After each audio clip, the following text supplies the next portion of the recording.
गुजरात, बिहार, उत्तर प्रदेश, दिल्ली, महाराष्ट्र, भारत के तमाम राज्यों में यूपीएससी की तैयारी करने वाले छात्रों को रजनीश सिंह तोमर का नमस्कार। दोस्तों, यूपीएससी की प्रारंभिक परीक्षा 25 मई 2025 को आयोजित की गई थी। उसमें विश्वास लर्निंग यूट्यूब चैनल पर हमने एक सीरीज शुरू किया है। एक एक विषय का सॉल्यूशन एक एक दिन। सबसे पहला दिन एक जनरल डिस्कशन किए थे, फिर इतिहास पर चर्चा हुआ दूसरा दिन, फिर तीसरे दिन पॉलिटी पर हुआ और आज आपका विषय भूगोल लेकर के हम लोग आए हैं। तो आइए आगे बढ़ते हैं। वैसे छात्र जो विश्वास लर्निंग प्राइवेट लिमिटेड में अहमदाबाद में आकर के ऑफलाइन क्लास करना चाहते हैं, उनके लिए 31 मई 2025 से यूपीएससी और जीपीएससी का फाउंडेशन बैच शुरू हो रहा है। इसमें क्या मैं कवर करूंगा, तो आपको 905 घंटे का ऑनलाइन एनसीईआरटी कोर्स मिलेगा, 1500 घंटे का जीएस और सीसेट का प्रीलिम्स का कोर्स मिलेगा, जिसमें हाइब्रिड होगा, कुछ ऑनलाइन कुछ ऑफलाइन। मेंस के 1500 घंटे क्लास मिलेंगे, हाइब्रिड होंगे, कुछ ऑनलाइन कुछ ऑफलाइन, लेकिन इसमें ऑप्शनल नहीं होगा, और इंटरव्यू बाय एक्सपर्ट पैनल। अगर आप हमसे संपर्क करना चाहते हैं तो 9428804128 पर संपर्क करिए या 7043771326 पर। हमारा पता है 410 Ratna business square, opposite HK college, Ashram road, Ahmedabad. अब आइए, हमारे पास डी सीरीज का पेपर है। क्वेश्चन नंबर 6 है, निम्नलिखित देशों पर विचार कीजिए। पहला यूनाइटेड किंगडम, दूसरा डेनमार्क, तीसरा न्यूजीलैंड, चौथा ऑस्ट्रेलिया और पांचवा ब्राज़ील। उपर्युक्त देशों में से कितने में 4 से अधिक टाइम जोन हैं? ए केवल 1, बी केवल 4, सी सभी 3 और डी केवल 2। तो हम सभी जानते हैं कि ब्राज़ील में 4 टाइम जोन है, 4 से अधिक मांग रहा है, तो ब्राज़ील नहीं है, यानी केवल 4 है। अब जरा व्याख्या देखिए दोस्तों। Countries with highest number of time zone, तो उसमें सबसे पहला नाम है फ्रांस का, जहां 13 टाइम जोन है। हो सकता है अगले साल यही प्रश्न पूछ दे कि 4 गो कंट्री का नाम दे दे और टाइम जोन के हिसाब से डिक्रीजिंग ऑर्डर में सजाइए। तो याद रखना है, फ्रांस का जो है 13 टाइम जोन है। रसिया उसके बाद सेकेंड नंबर पे है, उसके 11 टाइम जोन है। द यूनाइटेड स्टेट, इसके भी 11 टाइम जोन है। तो ये दोनों नहीं आएगा ऑप्शन में, कभी कोई एगो रहेगा परीक्षा में। अब आइए ऑस्ट्रेलिया, तो 9 टाइम जोन है, देख लीजिए आ गया मोर देन 4 में इसका नाम। यूनाइटेड किंगडम 9 टाइम जोन है, मोर देन 4 में नाम आ गया। कनाडा 6 टाइम जोन, ऑप्शन में ही नहीं था। डेनमार्क 5 टाइम जोन आ गया। न्यूजीलैंड 5 टाइम जोन और ब्राज़ील 4 टाइम जोन। तो कहा था 4 से अधिक। तो इस प्रकार से ये प्रश्न आपका हो गया। अब आइए 7वां, निम्नलिखित कथनों पर विचार कीजिए। साइबेरिया में अनादिर और अलास्का में नोम एक दूसरे से कुछ ही किलोमीटर पर है, किंतु जब इन शहरों में लोग जागते हैं और नाश्ते के लिए तैयार होते हैं, तब अलग अलग दिन होता है। तो दोस्तों जरा आप इसमें ऑप्शन देखिए आगे क्या कहता है। जब अनादिर में सोमवार होता है तो नोम में मंगलवार होता है। उपर्युक्त कथनों में से कौन सा ऑब्लिक कौन से सही हैं? केवल 1, केवल 2, 1 और 2 दोनों, और ना तो 1 और ना ही 2। तो इसमें दोस्तों केवल पहला स्टेटमेंट सही है और दूसरा स्टेटमेंट गलत है। कैसे? तो इसके लिए मैं आपको एक व्याख्या दिखाता हूं। ये एक टाइम जोन है। आप देख रहे हैं ये अलास्का है और ये साइबेरिया है। साइबेरिया में एक दिन आगे होगा और अलास्का में एक दिन पीछे होगा। तो अब जरा यहाँ पर मैं लिख दूं ताकि हो सकता है कि आपको आसानी हो। यहाँ एक दिन ज़्यादा होगा, इधर एक दिन कम होगा। तो अब जरा आप एक बार वापस आइए और यहाँ देखिए क्या कहता है। जब अनादिर साइबेरिया में है, सोमवार है, तो नोम में मंगलवार। तो अब जरा इसको यहाँ पर लाइए कि अनादिर में सोमवार है, अनादिर इस तरफ है, तो यहाँ अगर मंडे है तो यहाँ पर नोम में ट्यूसडे कैसे होगा, यहाँ तो संडे होगा, ये एक दिन पीछे होगा। इसलिए सेकंड स्टेटमेंट जो है वो गलत है। क्लियर हो गया? पूरा डिटेल्स पढ़ाते हैं दोस्तों अंतर्राष्ट्रीय तिथि रेखा। अब आइए, निम्नलिखित युग्मों पर विचार कीजिए। देश किस संसाधन में समृद्ध है? बोत्सवाना हीरा, चिली लिथियम, इंडोनेशिया निकेल। एकदम एग्जैक्ट मिलान है। दक्षिण अफ्रीका में बोत्सवाना से ज़्यादा हीरा कहीं नहीं मिलता है।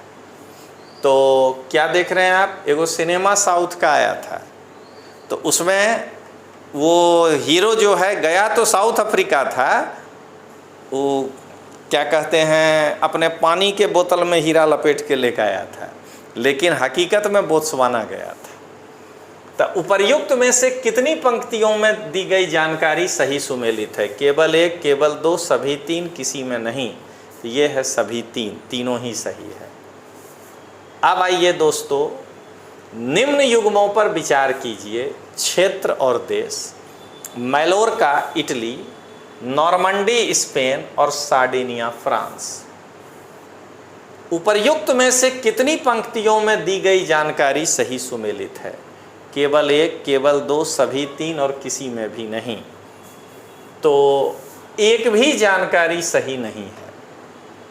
कैसे? तो मैं आपके लिए मैप लेकर आया हूँ, ये रहा, आपको पता चल जाएगा। ये देखिए, ये है स्पेन के पास है मेलिंका, मेलार्का, और यहाँ क्या लिखा है? मेलार्का, इटली के पास। अब आइए दूसरा, तो ये हो गया, देखिए नक्शा, मेलार्का ये स्पेन का नक्शा है, मैड्रिड देख रहे हैं, ये उसी का भाग है। अब आइए दोस्तों हम लोग आगे बढ़ें, दूसरा नक्शा देखिए। सार्डिनिया इटली का भाग है, ना कि फ्रांस का भाग है। और वो एक ऐसे ही मैप है वो, जिसमें आपको दिख जाएगा फ्रांस के पश्चिम में पड़ता है वो। तो चलिए अब आगे देखें। अगर आप विश्वास लर्निंग ऐप पर ऑनलाइन यूपीएससी प्रारंभिक परीक्षा का कोर्स करना चाहते हैं, जो केवल जीएस, तो उसके सामान्य अध्ययन में सीसेट नहीं, विज्ञान के 150 वीडियो ऑनलाइन मिलेंगे 170 घंटे का, कला संस्कृति के 29 वीडियो होंगे 30 घंटे का, पर्यावरण के 40 वीडियो होंगे 60 घंटे का, भूगोल के 194 वीडियो हैं 225 घंटे का, राज व्यवस्था के 222 वीडियो हैं 250 घंटे का, इतिहास में अंदाजित होगा 250 वीडियो 275 घंटे का, अर्थव्यवस्था 100 वीडियो 150 घंटे का, और साइंस टेक 150 वीडियो 175 घंटे का। कुल 1135 वीडियो है 1335 घंटे का। आप पहले विश्वास लर्निंग ऐप डाउनलोड करिए और यही वाला में जाइएगा, यही फ़ोटो होगा उस कोर्स में। मात्र 7,999 में कंप्लीट जीएस का पैकेज, केवल करंट छोड़ करके सब कुछ इसमें आ जाएगा, प्रीलिम्स का।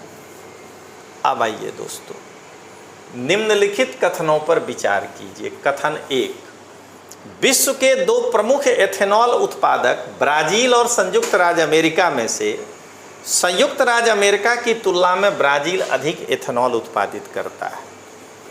ये केवल और केवल आप विश्व के भूगोल के कृषि चैप्टर को ध्यान में दीजिए, ये स्टेटमेंट गलत दिख जाएगा।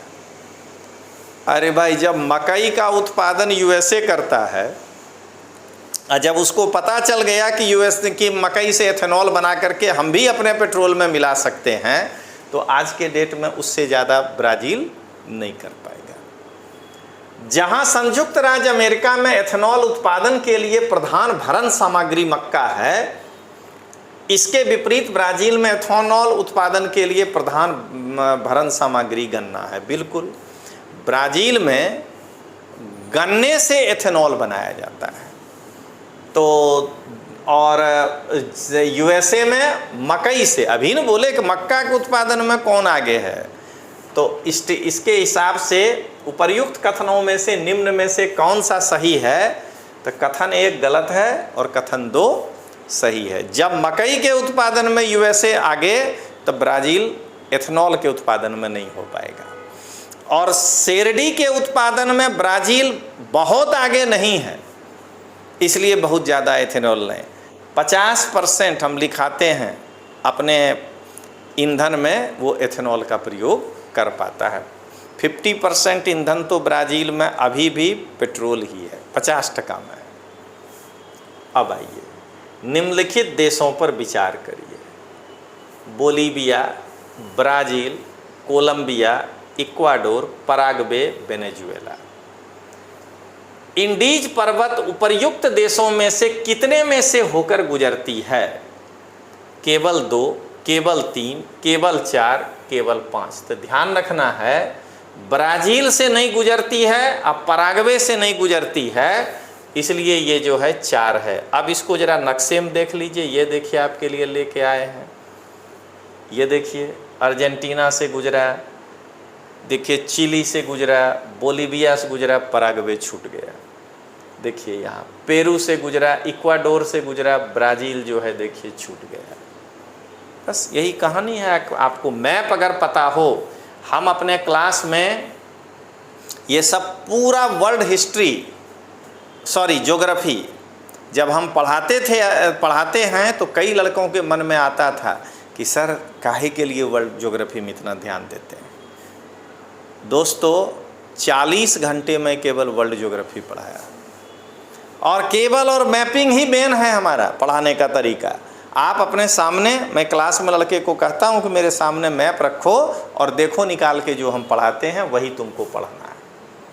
अब आइए 63, निम्नलिखित जलाशयों पर विचार कीजिए: टंगानिका झील, टोनले सैप झील और पाटोस लैगून। भूमध्य रेखा इनमें से कितनों में से होकर गुजरती है? केवल 1, केवल 2, सभी 3, कोई भी नहीं, किसी के सामने नहीं गुजरती है। उसके कई कारण हैं। देखिए, टंगानिका में एक मन में आ सकता है आपको कि अफ्रीका में है, बट 0 डिग्री से थोड़ा सा नीचे है। अब सुनिएगा कि टोनले सैप ब्राज़ील में है, वो भी नीचे है, तो ऊपरे से गुजर गया। ये है शायद 1 मिनट, मैं तुरंत बता देता हूँ। अभी ये सब है इसमें, ये आपको दिख जाएगा। तो ये जो है, अब जरा देखिए तो इसको, ये रहा, सॉरी हाँ थाईलैंड में है, मैं भूल गया था। देखिए ये है हमारा टंगानिका, यहाँ से गुजरा है 0, तो ये दक्षिणी गोलार्ध में है। ये वाला है वो झील, ये देखिए 15 डिग्री के भी नीचे। और ये ब्राज़ील में, ये देखिए पैटलॉस लैगून यहाँ पे है, ये 30 डिग्री से होके गुजरता है। तो इसलिए ये आंसर गलत है। वर्ष 2022-23 के दौरान हल्दी के बारे में निम्न कथनों पर विचार कीजिए: भारत विश्व में हल्दी का सबसे बड़ा उत्पादक और निर्यातक है। ये 6 महीने के अंदर ही PIB में, प्रेस इन्फॉर्मेशन ऑफ ब्यूरो में, ये न्यूज़ आया हुआ है कि ये सही है। भारत में हल्दी की 30 से अधिक किस्में उगाई जाती है, और भारत में महाराष्ट्र, तेलंगाना, कर्नाटक, तमिलनाडु प्रमुख हल्दी उत्पादक राज्य है। उपर्युक्त कथनों में से कौन से सही हैं? केवल 1, 2, केवल 2 3, 1 और 3, 1 2 3, तीनों ही स्टेटमेंट PIB से ये ऐसे ही उठाया है जैसे वहाँ लाइन बाय लाइन लिखा हुआ है। तो क्या देखे, यह भी आपका क्वेश्चन डी है। अगर दोस्तों आप अपना बेस मजबूत करना चाहते हैं NCERT पढ़ के, तो भारत में इससे बेहतरीन कोर्स कोई कोचिंग वाला नहीं। मैं पूरे भारत की बात कर रहा हूँ और मैं चुनौती दे रहा हूँ हर एक कोचिंग को कि वो इतना एग्जॉस्टिव पढ़ा के दिखा दे। तो ऑनलाइन NCERT कोर्स पहले डिटेल्स देख लीजिए। हिस्ट्री 6 से 12 214 वीडियो 225 घंटा, ज्योग्राफी 6 से 12 149 वीडियो 160 घंटा, सिविक्स 6 से 10 92 वीडियो 100 घंटा, इसलिए कि 11वें 12वें का नाम दिए हैं। पॉलिटिकल साइंस 11 12 90 वीडियो 100 घंटा, इकोनॉमिक्स 9 से 12 86 वीडियो 90 घंटा, साइंस 6 से 10 150 वीडियो 170 घंटा, सोशलॉजी 11 12 27 वीडियो 30 घंटा, और आर्ट एंड कल्चर 11 12 29 वीडियो 30 घंटा। 837 वीडियो है और 905 घंटा। विश्वास लर्निंग ऐप डाउनलोड करिए, ये पूरा कोर्स अपलोड है, इसमें कोई क्लास नहीं छूटा है। ये ही आपको कोर्स में दिखेगा। मात्र 3,999 में ये ऑनलाइन कोर्स आपको 1 साल के लिए मिलेगा। 900 घंटा है, 365 दिन होगा, 300 दिन पढ़ पाइएगा, बाकी दिन जो है आप त्यौहार में रहिएगा। 3 घंटा 3 वीडियो रोज 3 घंटा रोज देखिएगा, तब जाकर के ये कोर्स पूरा होगा। अब आइए दोस्तों, निम्नलिखित में से कौन से महाद्वीपीय विस्थापन की घटना के साक्ष्य हैं? ब्राजील तट की प्राचीन शैलों की मेखला पश्चिमी अफ्रीका तट की प्राचीन शैलों की मेखला से मिलती है। NCERT में मैं हमेशा लड़कों को कहता हूं कि भूगोल में मैं लड़कों को कहता हूं कि NCERT बाहर नहीं जाना। अभी लाइन दिखाते हैं ये कि 11th के NCERT का ये डायरेक्ट लाइन है। घाना के स्वर निक्षेप ब्राजील पठार से व्युत्पन्न होते हैं जब ये दोनों महाद्वीप अगल बगल अवस्थित होते हैं। भारत में महाराष्ट्र, तेलंगाना, कर्नाटक और तमिलनाडु प्रमुख हल्दी उत्पादक राज्य हैं। मैं जो भूगोल का NCERT का किताब निकाला था, क्वेश्चन आंसर, ये क्वेश्चन मैंने दिया है उसमें। हाँ, बात अलग है कि वहाँ मुझे लड़के को पूरा याद कराना था, तो ये लाइन के अलावा कुछ और दे करके 1 क्वेश्चन 2 क्वेश्चन 3 क्वेश्चन है वहाँ पे, लेकिन हमने इसको लिया है। अब आइए, नीचे दिए गए कूट का प्रयोग कर सही उत्तर चुनिए। केवल 1 3, केवल 1 2, 1 2 3 और 2 और 3। तो देखिए जरा क्या कह रहा है। मेखला पश्चिम अफ्रीका के तटों से मिलती है। ये थोड़ा मिसप्रिंट हो गया है, ये है C 1 2 और 3। देखिए कैसे, अभी देखिए इसमें कुछ है नहीं, ये रहा। 200 करोड़ वर्ष प्राचीन शैल समूहों की एक पट्टी ब्राजील तट और पश्चिम अफ्रीका के तट पर मिलती है जो आपस में मेल खाती है। तो पहला हो गया सही। देख लीजिए, जब पहला सही हो गया तो हम यहाँ तक तो पहुँचिए गए। अब आइए दूसरा दिखाते हैं। टिलाइट, देखिए ये मेरा क्वेश्चन नंबर है। देखिए यहाँ भी दिखेगा आपको, ये मैं अपने ही बुक से निकाला हूँ। देखिए यहाँ क्वेश्चन नंबर था, हमने इसको कट किया है। अब आइए अगला क्या कह रहा है। गोंडवाना, ये देखिए यहाँ भारत में पाए जाने वाले गोंडवाना श्रेणी के तलछटों के प्रतिरूप दक्षिण गोलार्ध के 6 विभिन्न स्थल खंडों से मिलते हैं। ये देखिए तो तीसरा लाइन है। ये अच्छा, ये लाइन यहाँ पे थोड़ा सा मिस्टेक हो गया, यहाँ पर गोंडवाना वाला होगा। अब आइए अगला देखिए, तीसरा, ये देखिए। और अगला, घाना तट पर सोने के बने निक्षेप की उपस्थिति और उद्गम, ये देखिए ये ब्राज़ील में पाई जाती है। ये देखिए आपका ये दूसरा लाइन जो है, ये घाना के स्वर निक्षेप ब्राज़ील पठार से व्युत्पन्न होते हैं। तो इस तरीका से देख रहे हैं कि अगर आप एनसीईआरटी पढ़ते हैं तो ये मास्टर स्ट्रोक है, इसीलिए हम कह रहे हैं कि आपको एनसीईआरटी पढ़िए। अब देखिए निम्न कथनों पर विचार कीजिए। कथन 1, वायुमंडल में विद्यमान धूल कणों की मात्रा विषुवतीय और ध्रुवीय क्षेत्रों की अपेक्षा उपोष्ण और शीतोष्ण क्षेत्रों में अधिक होती है। कथन 2, उपोष्ण और शीतोष्ण क्षेत्रों में कम शुष्क पवन चलती है। उपर्युक्त कथनों के बारे में से निम्न में से कौन सही है? ये दूसरा कथन गलत है, पहला कथन सही है। दरअसल शीतोष्ण क्षेत्र में जो है पवन कम शुष्क होता है, उपोष्ण में ज़्यादा शुष्क होगा। गर्मी की ओर बढ़ रहे हैं तो पवन की शुष्कता बढ़ जाएगी, इसीलिए ये दूसरा स्टेटमेंट गलत है। अब आइए दोस्तों, ये निम्नलिखित कथनों पर विचार कीजिए। ये वाला तो चित्र है 11वां के एनसीईआरटी में बना हुआ मैप। जनवरी में उत्तरी गोलार्ध में समताप रेखाएं भूखंडों से गुजरती हुई विषुवत वृत्त की ओर मुड़ती हैं, जबकि महासागरों से गुजरती हुई ध्रुवों की ओर मुड़ती हैं। जनवरी में महासागरों के ऊपर की हवा उत्तरी गोलार्ध के भूखंड के ऊपर पर की हवा से अधिक गर्म होती है।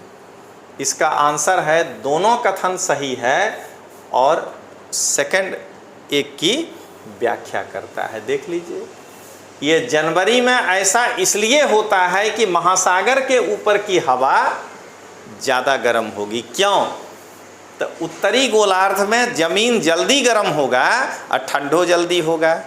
अब पानी देर से गर्म होगा तो ठंडा भी देर से होगा। तो ठंडा के मौसम में महासागर के ऊपर का जो है पवन वो गर्म होगा। यही है। देखिए कैसा यहाँ पे क्वेश्चन। अब आइए 3 वाला देखिए। निम्न कथनों पर विचार कीजिए। शैलों पर जल के प्रभाव के संदर्भ में चौक एक अत्यंत पारगम्य शैल है। ये तो क्लास में लाइन लिखाए हैं और क्लास में बताते थे कि स्कूल में चौकबा ऐसे रख देते थे, सब पानी खींच लेता था। जबकि मृतिका एक नितांत अपारगम्य या न्यूनतम पारगम्य है। क्ले को पानी में रखिएगा तो पानी उसके अंदर नहीं जा पाएगा, जाएगा तो बहुत थोड़ा, यानी पहला सही है। चौक सरंध्र है, अतः जल अवशोषित कर सकता है, उसमें रंध्र है, ये भी बात है। मृतिका बिल्कुल ही सरंध्र नहीं है। उपर्युक्त कथनों के बारे में निम्नलिखित में से कौन सा एक सही है? तो आंसर है सी, इसलिए कि तीसरा कथन सही नहीं, क्योंकि बिल्कुल ही सरंध्र नहीं है। अगर होता तो ये न्यूनतम पारगम्य शैल नहीं होता। तब बिल्कुल के कारण तीसरा जब गलत हो गया तो 2 और 3 में से कोई एक सही है, दूसरा सही है। और 2 एक की व्याख्या करता है कि सरंध्र है, इसलिए ये पारगम्य शैल है। तो ये जो है आपका आंसर हो गया। अब आइए 69। निम्नलिखित कथनों पर विचार कीजिए। वायुमंडल के बिना भूपृष्ठ पर सर्वत्र तापमान हिमांक के बहुत नीचे होता है। वायुमंडल में के द्वारा अवशोषित और ट्रैप ऊष्मा हमारे ग्रह के औसत तापमान को बनाए रखती है। वायुमंडल की कार्बन डाइऑक्साइड जैसी गैसें विकिरण को अवशोषित और पाशित करने के लिए विशेष रूप से उत्तम है।